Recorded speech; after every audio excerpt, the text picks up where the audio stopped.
नमस्कार। स्वागत है आपका अपने परिवार तीव्र शिक्षा में। आशा करते हैं आप लोग स्वस्थ होंगे और अपनी परीक्षा की तैयारी कर रहे होंगे। जो लोग बिहार सुपर टेट देने वाले हैं वो इस चैनल से जुड़कर अपनी तैयारी कर सकते हैं। आज हम मनोविज्ञान स्पेशल 1500 क्वेश्चन का पार्ट 3 के 30 क्वेश्चन देखेंगे।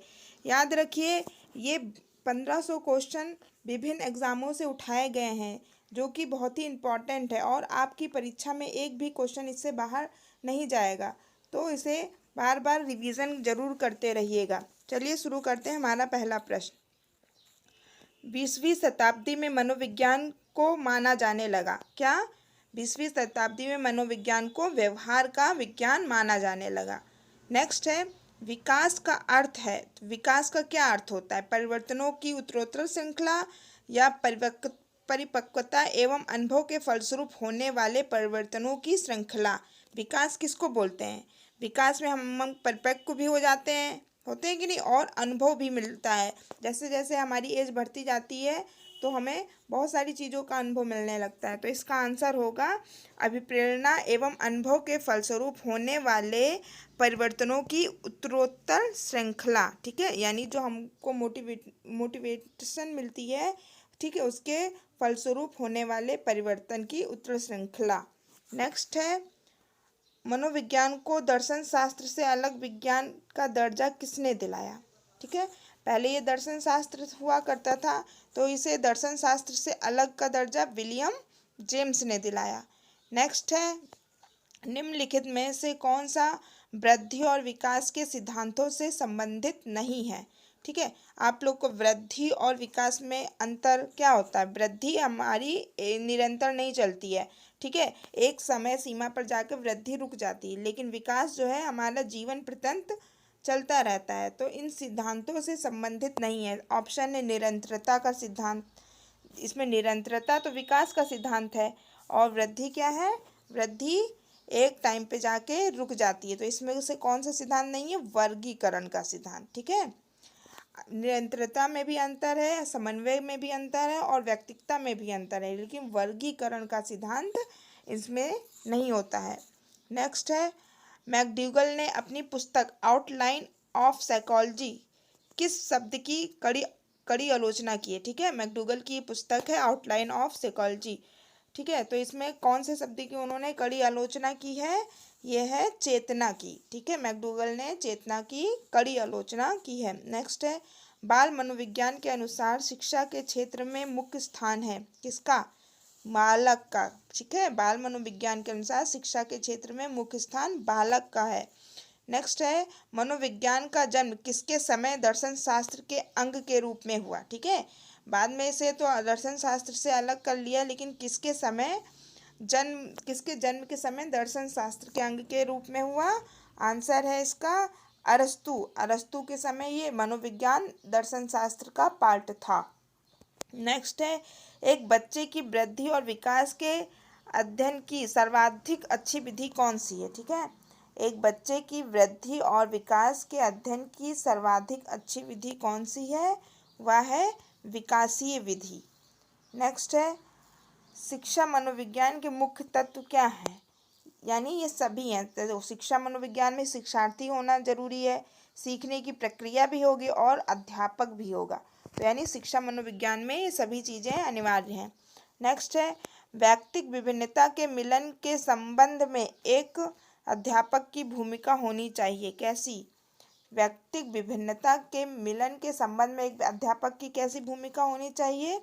आंसर है, देखिए, अध्यापक को क्या है, हमारे समाज में विभिन्नता पाई जाती है और हर व्यक्ति एक दूसरे से अलग होता है।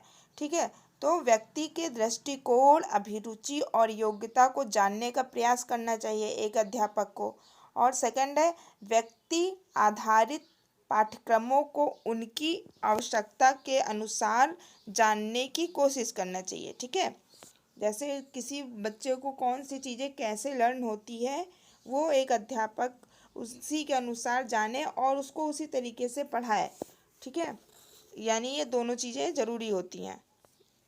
नेक्स्ट है, सर्वप्रथम मनोविज्ञान को किस विषय के अध्ययनकर्ता के रूप में स्वीकार किया गया? तो सबसे पहले आत्मा, है ना, पहले आत्मा का विज्ञान, फिर मन का विज्ञान, इसके बाद चेतना का व्यवहार और अंत में ये व्यवहार को अपनाए हुए है।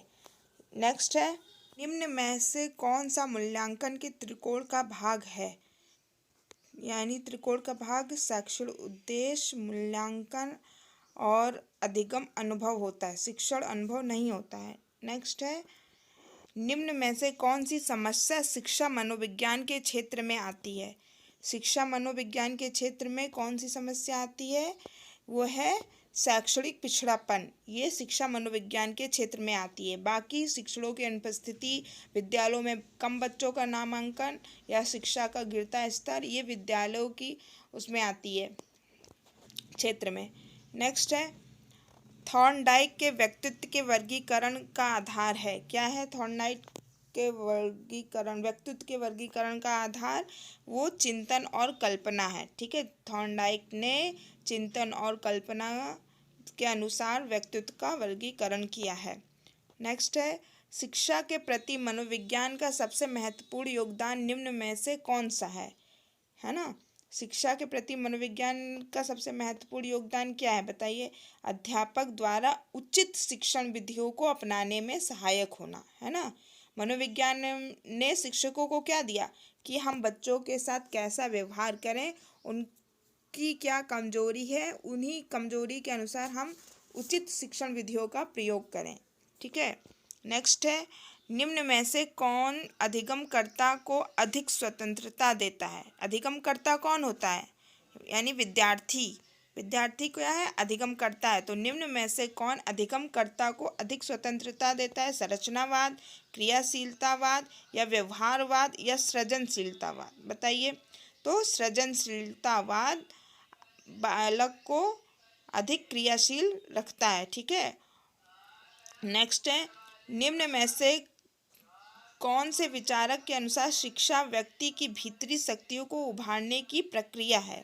ये किसने कहा कि शिक्षा व्यक्ति की भीतरी शक्तियों को उभारने की प्रक्रिया है? ये पेस्टोलॉजी की डिफिनेशन है। ठीक है, शिक्षा व्यक्ति की भीतरी शक्तियों को उभारने की प्रक्रिया है। नेक्स्ट है, जब शिशु अपनी आँख, कान व हाथ के संबंध में सोचते हैं, ठीक है, तो ये निम्नलिखित में से कौन से स्तर में शामिल होते हैं? ठीक है, कोई भी बालक है वो अपने आँख, नाक, कान, हाथ के संबंध के बारे में सोचते हैं, तो ये कौन से स्तर का बालक है? ये मूर्त सक्रियात्मक या है पूर्व सक्रियात्मक या इंद्रिय जनित स्तर या अमूर्त सक्रियात्मक? तो ये इंद्रिय जनित।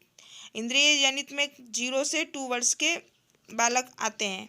ठीक है, तो हाथ, नाक, कान, मुंह, ये इन्हीं से बच्चे खेलते रहते हैं, तो ये इनकी इंद्रिय जनित अवस्था है। ठीक है, नेक्स्ट है, निम्न में से कौन सा कथन शिक्षा मनोविज्ञान के अर्थ को सबसे अधिक सही ढंग से प्रकट करता है? तो शिक्षा मनोविज्ञान के अर्थ को सबसे सही ढंग से कौन सा कथन प्रकट करता है? पढ़िए। यह है हमारा, यह शिक्षा को मनोवैज्ञानिक आधार प्रदान करता है। ठीक है, फिर से समझाते हैं। कौन सा कथन शिक्षा मनोविज्ञान के अर्थ को सही ढंग से बताता है? मतलब शिक्षा मनोविज्ञान का क्या अर्थ होता है? तो शिक्षा मनोविज्ञान का अर्थ होता है या शिक्षा को मनोवैज्ञानिक आधार प्रदान करता है, यानी हम मनोवैज्ञानिक तरीके से शिक्षा बालकों को प्रदान करते हैं।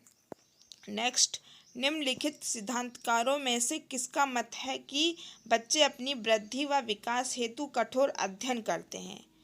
यह किसका मत है? बच्चे अपनी वृद्धि के लिए कठोर अध्ययन करते हैं, मैस्लो का। ठीक है, नेक्स्ट है, शिक्षा की प्रक्रिया में प्रेरणा का महत्व है। क्या है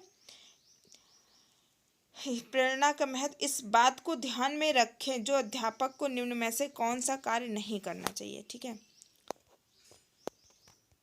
तो इनामों का प्रलोभन देकर बालकों को प्रतिद्वंद्विता पैदा नहीं करना चाहिए। ठीक है, हम बच्चों को इनामों का प्रलोभन नहीं देंगे। ठीक है, बाकी सारे पॉइंट ठीक हैं।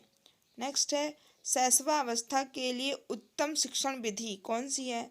शैशवावस्था के लिए ये सारी विधियां हैं, जैसे मॉन्टेसरी विधि, खेल विधि, किंडरगार्टन विधि, ये सारी शैशवावस्था के लिए उत्तम शिक्षण विधि हैं। नेक्स्ट है, तुम मुझे कोई बालक दे दो, मैं उसे जो चाहूँ बना सकता हूँ। यह दावा किसका है? इम्पॉर्टेंट है ये काफ़ी डिफिनेशन। ये दावा किसका है? वॉटसन।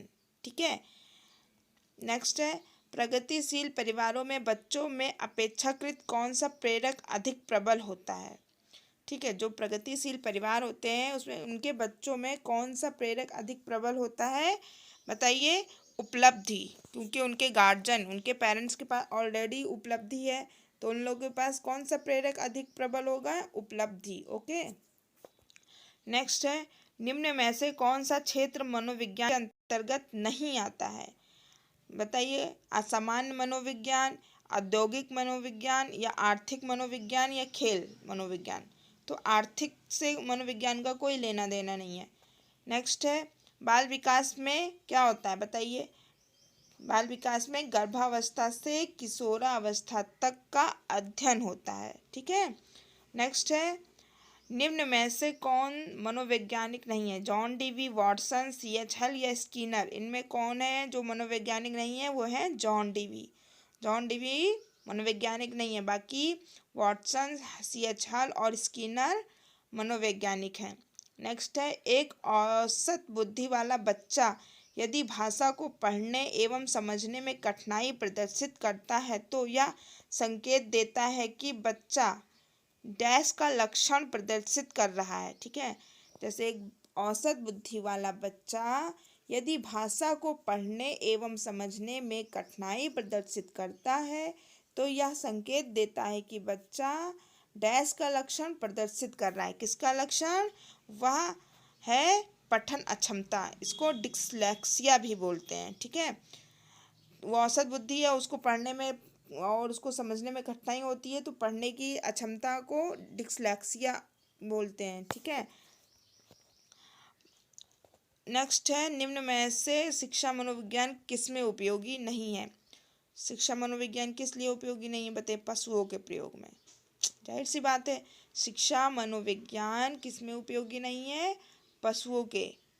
ठीक है। बाकी बालकों के मानसिक अस्वस्थता का पता लगाने के लिए भी उपयोगी है, शिक्षण विधियों के चयन में भी उपयोगी है, छात्रों को अभिप्रेरित करने के लिए भी उपयोगी है, लेकिन पशुओं के ऊपर शिक्षा मनोविज्ञान का हम प्रयोग नहीं करते हैं। ठीक है। नेक्स्ट है, सामूहिक अचेतन का संप्रत्यय किसके द्वारा दिया गया? बताइए। सामूहिक अचेतन का संप्रत्यय युंग के द्वारा दिया गया। ये हमारा 30 क्वेश्चन कंप्लीट होता है। इसी तरह ये क्वेश्चन की सीरीज़ आगे चलती रहेगी और आपके एग्ज़ाम में एक बहुत ही कारगर साबित होगी। तो हमारे चैनल को सब्सक्राइब करना ना भूलें। धन्यवाद।